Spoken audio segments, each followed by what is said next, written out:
Rais wa Zanzibar na mwenyekiti wa Baraza la Mapinduzi Dr. Hussein Ali Mwinyi amesema serikali itaendelea kushirikiana na wadau wote wa sekta ya ujenzi kwa lengo la kuifanya sekta hiyo kuongeza mchango wake katika kuleta maendeleo. Amesema hayo katika hafla ya uzinduzi wa Jumuiya ya Wadau wa Sekta ya Ujenzi Zanzibar ZCSA huko katika ukumbi wa Golden Tulip mkoa Mjini Magharibi Unguja.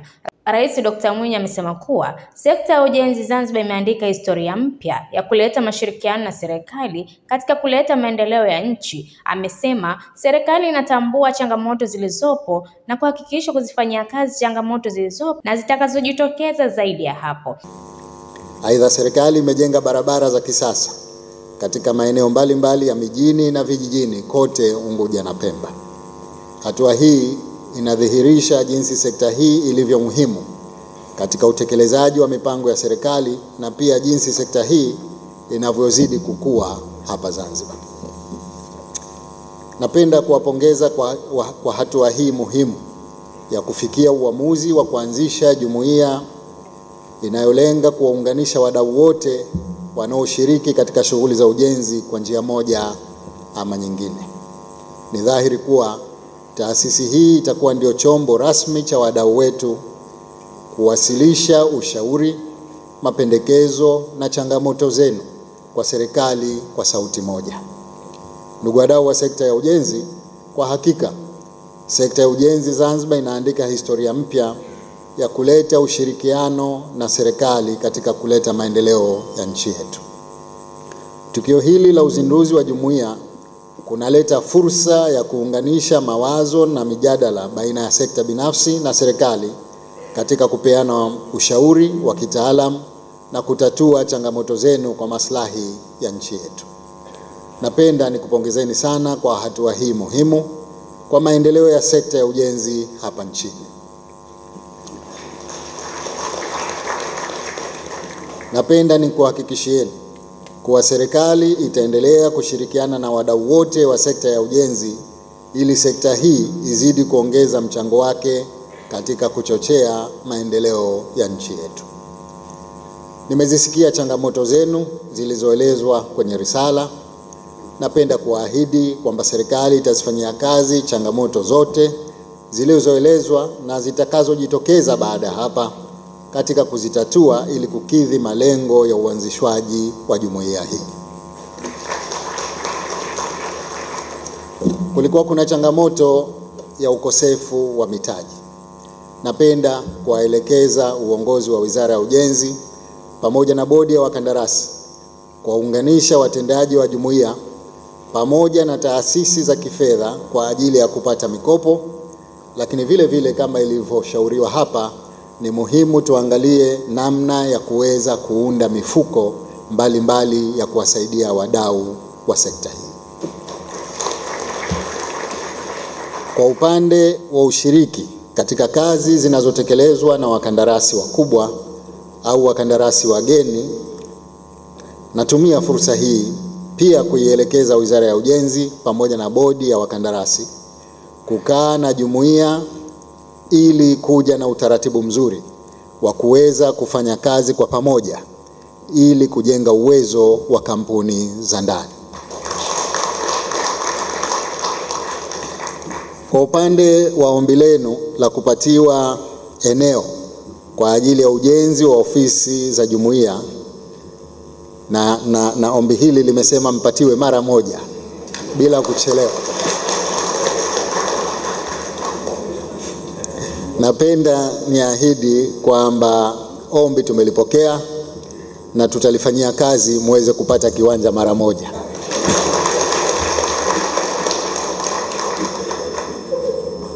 Bahati nzuri tunalo eneo zuri tulilolitenga kwa ajili ya ofisi za serikali,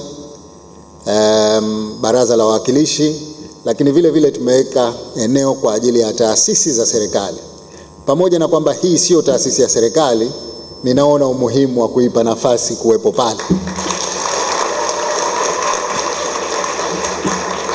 Lakini na mimi nikuombeni tu kwamba hilo jengo lenu basi lifanane na sekta yenu. Maana ni muhimu nyinyi muonyeshe mfano wa aina gani majengo yanatakiwa yawe. Kwa hivyo nitashukuru kama mtatujengea kitu ambacho ni iconic ili tuweze kuona na wengine katika serikali waweze kuona mfano wa namna gani majengo yao yanapaswa yawe. Aidha, Rais Dr. Mwinyi ametoa wito kwa wanachama jumuiya hiyo kuwa na umoja na mshikamano na kuepuka migogoro isiyo lazima na kuwa chombo imara cha kuleta maendeleo katika sekta ya ujenzi. Sekta ya ujenzi, wageni waalikwa, mabibi na mabwana, napenda kutoa wito kwa wanachama wa jumuiya hii kuwa na umoja na mshikamano, kuepuka migogoro isiyo ya lazima na kuwa chombo imara cha kuleta mabadiliko chanya katika sekta ya ujenzi.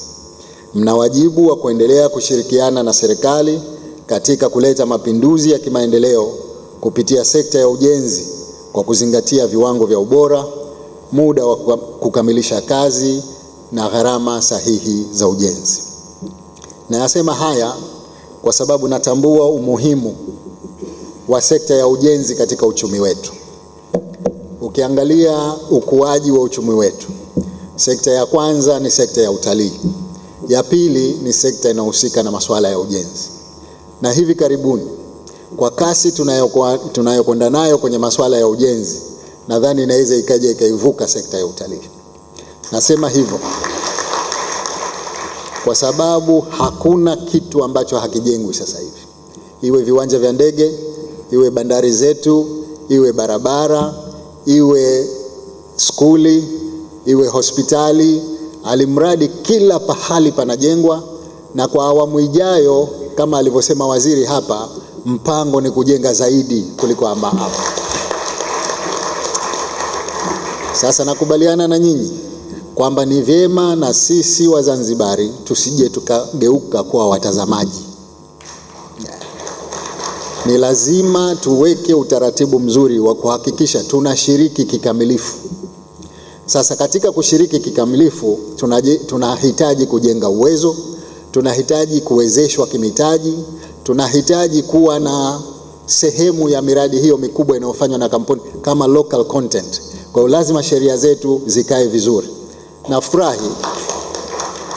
Nafurahi kwamba TUCASA wako hapa, wao wana uzoefu, jifunzeni kutoka kwao, ili kama ni swala la kubadilisha sheria, kama ni swala la kuweka kanuni, kama ni swala la kupata wadau wa kukusaidieni, basi hakuna taasisi yenye uzoefu wa jambo hili kama TUCASA. Nafurahi kwamba wao wakusaidieni tufanye hivyo.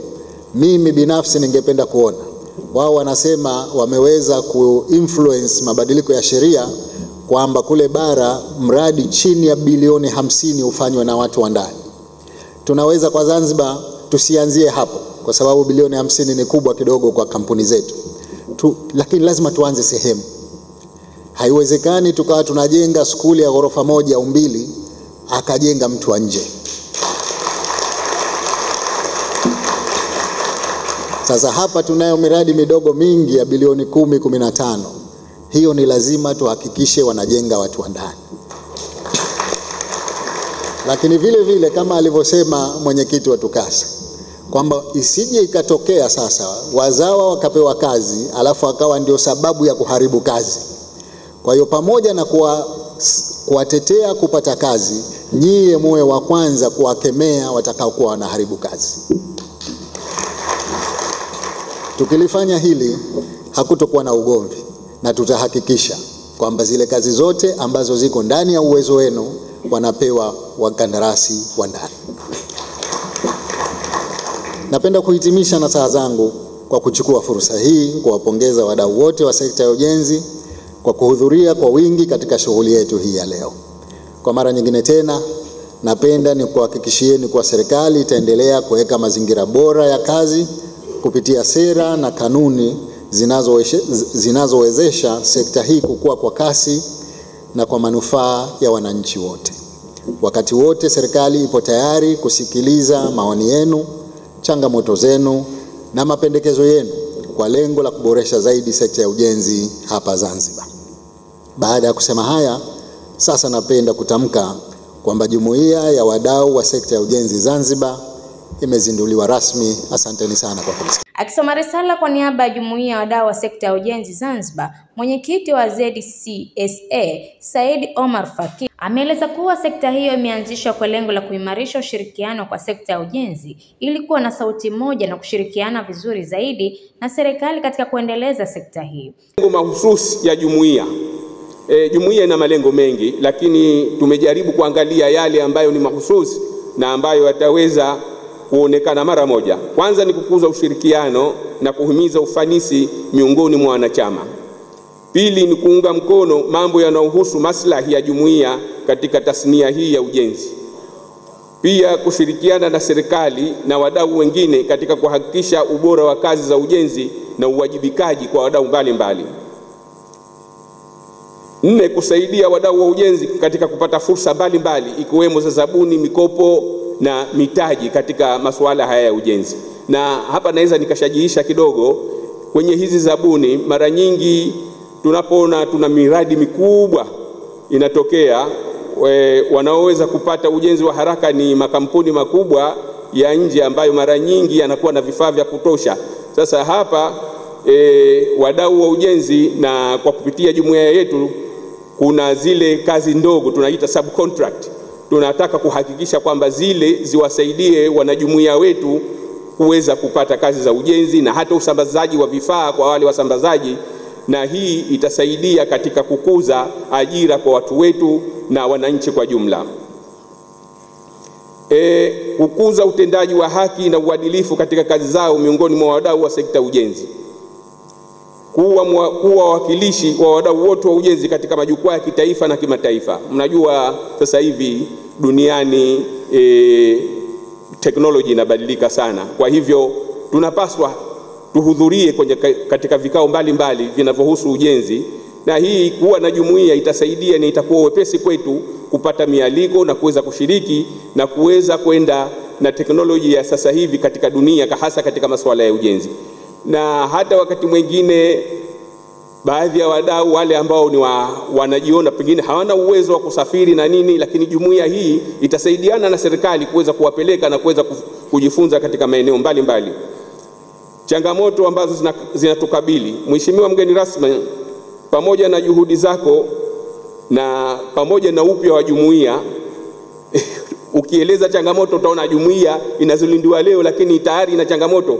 Kuna zile changamoto za msingi ambazo kwa kweli tunataka msaada wako. Kwanza kuna ukosefu wa mitaji kwa wadau walio wengi ambao wanashiriki moja kwa moja katika shughuli za ujenzi, wakiwemo wakandarasi wadogo, viwanda vya bidhaa za ujenzi na vikundi shirikishi katika sekta hii. Sasa hapa serikali kwa kushirikiana na jumuiya inaweza kusaidiana kuunda mifuko mbalimbali ambao wanajumuiya wadogo wanaweza kufaidika nayo na wakaenda mbele na wakaweza kufanikiwa katika kazi zao.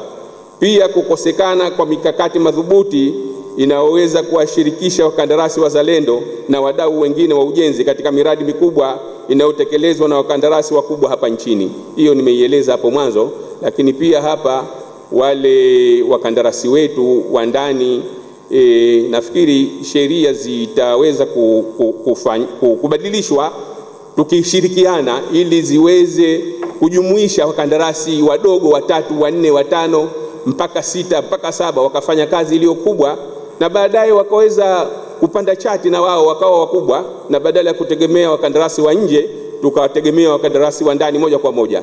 Na ipo mifano mingi hapa kwa wenzetu wa Tanzania bara. Kuna miradi mikubwa tu wakandarasi wamejiunga pamoja na wametekeleza na wamefanikiwa, na sisi tunataka kuelekea huko. Kuwe Samuel Marwa, mwenyekiti wa jumuiya ya kandarasi na watoa huduma shirikishi TUCASA, ameiomba jumuiya ya ZCSA kuunda kitengo kinachosimamia nidhamu ili kuhakikisha wazawa kutoharibu kazi ili kuweza kufanya kazi kwa bidii kwa lengo la kufikia malengo yaliyokusudiwa, sambamba na kusema kuwa watashirikiana ili kuleta maendeleo endelevu. Tukaunda kamati kwenye chama chetu inayohusika na masuala ya kusimamia nidhamu ya wanachama wetu.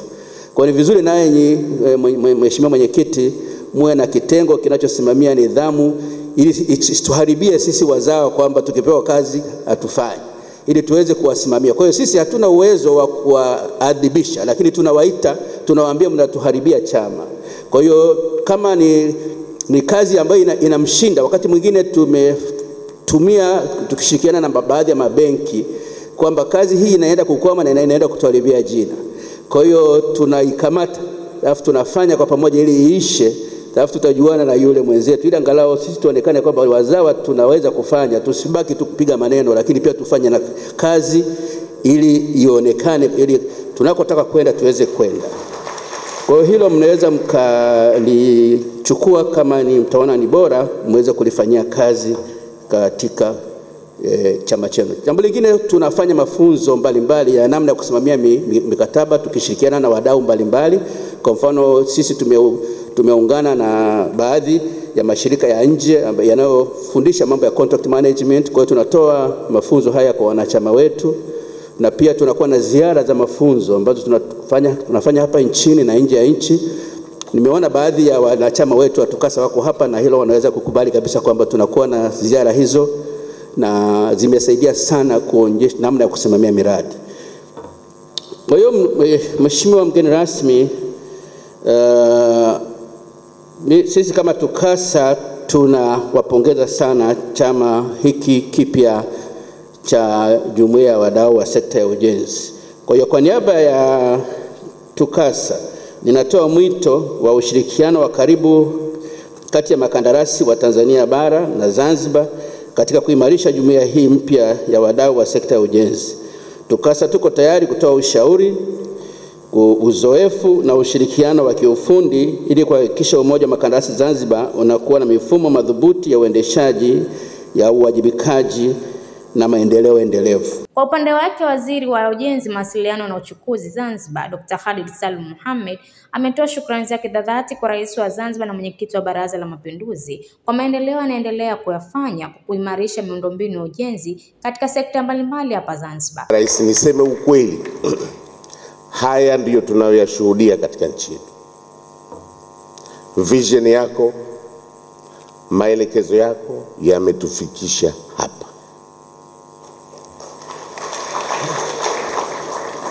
Na hakuna asiyejua hilo. Lakini wako wengine wachache, labda chuki, labda hasada, ambayo ni maradhi makubwa sana. Lakini ukizungumza barabara sasa hivi, hakuna mahala ambapo hakuna barabara. Ni kazi yako Mheshimiwa Rais. Flyovers kwa mara ya kwanza, sasa wale wanaobeza wakasema flyover butu, flyover fupi, flyover. Sasa hizo ni chuki na hasada, lakini kazi kubwa sana umefanya katika kipindi hichi. Bandari zinajengwa, airport zinajengwa, na hata huu mji sasa hivi jamani, tukipita sisi wenyewe tunaona raha, tunaona mabadiliko. Kipita kwenye barabara ambazo tayari zimekamilika, tunaona raha sana. Mheshimiwa, umetuheshimisha sana, tunakushukuru sana. Hasa niwaambie tu wenzangu kwamba awamu ijayo inshallah chini ya uongozi wako na miradi ambayo naijua umeipanga, hii Zanzibar itakuwa mbali sana. Ujenzi wa madaraja, interchange ulizozikusudia kuzijenga, madaraja ya Chwaka kule Chwaka Charawe, lakini kazi kubwa ya ujenzi wa mahospitali, maskuli uliodhamiria kuyajenga. Na ndani ya ilani ijayo kuna barabara zaidi ya kilomita 800 umekusudia kuzijenga katika nchi. Sasa hivi tunajenga karibu kilomita 1000, zaidi ya 1000 hivi sasa, wakati ilani ilisema tujenge kilomita 196.7. Mheshimiwa, kuifungua sekta hii ndio maana tunaona pia tunafunguka kuwa na hizi jumuiya. Jumuiya hizi zinahitajika kwa sababu kuboresha utoaji wa huduma, lakini pia na usimamizi wake wa maadili na kukuza ujuzi ni jambo muhimu sana katika sekta hii. Niwapongeze sana wenzetu wa jumuiya kuja na wazo hili, na niseme tu kwamba wizara tutakuwa pamoja nao inshallah tufanye kazi kwa pamoja ili tuisaidie nchi yetu kufikia maendeleo tunayoyatarajia. Nikiripoti mimi ni Fatma Haji wa VOP TV. Tembelea YouTube channel yetu VOP Online TV kwa habari moto moto. Subscribe kisha bonyeza alama ya kengele ili kuwa wa kwanza kupata taarifa zetu. Usisahau kulike, kucomment na kushare. VOP Online TV. VOP Online TV.